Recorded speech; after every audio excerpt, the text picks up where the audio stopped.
Hey grade 1, welcome to story time. Today we're going to be reading Disney's The Little Mermaid. Once upon a time, there was a little mermaid named Ariel who lived in a kingdom under the sea. Every day Ariel longed for the world above the ocean. If only I could be human instead of mermaid, she said to herself. Ariel's father, King Triton, found out that Ariel had been swimming to the ocean's surface, even though it was forbidden. Keep an eye on Ariel, the king ordered the court composer Sebastian the crab. Don't let her go near any humans. But Sebastian could not stop Ariel. One day she approached a sailing ship where she spied a handsome prince named Eric. Suddenly, a terrible storm came up.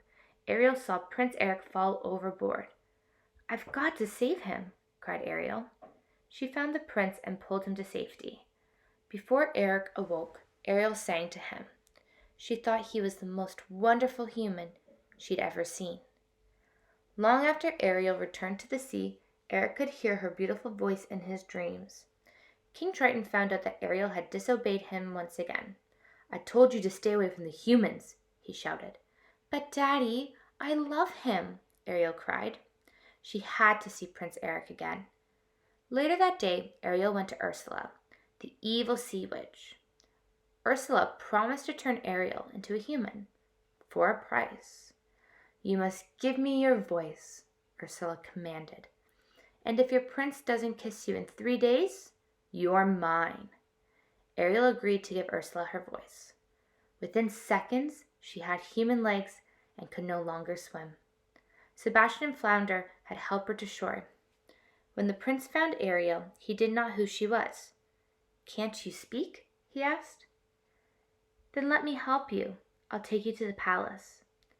On the second day of Ariel's visit, Prince Eric took her on a tour of his kingdom. They went for a romantic boat ride in the lagoon.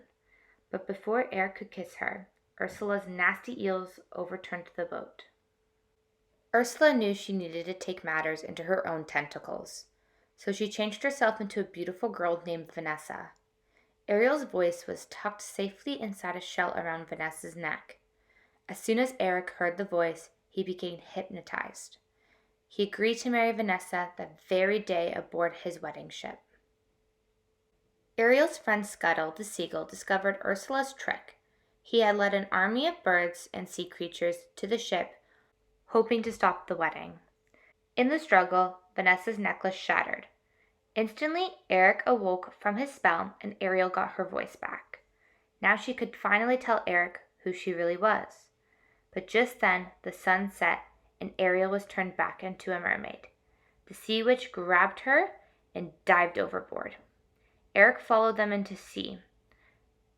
He fought Ursula with all his strength and wits and finally destroyed her. At last, Ariel was back with her father under the sea. But she was very unhappy. Now she and her prince would never be together. Even King Triton could see how unhappy Ariel really was. She really loves him, doesn't she? The king asked Sebastian. Sebastian nodded yes, and Triton knew what he must do. The Sea King waved his trident, making Ariel human again. Soon aboard the royal wedding ship, Ariel said goodbye to her friends under the sea. She and her prince were together forever. The Little Mermaid's wish had finally come true. Thank you so much for joining me for story time, and I'll see you next time. Bye!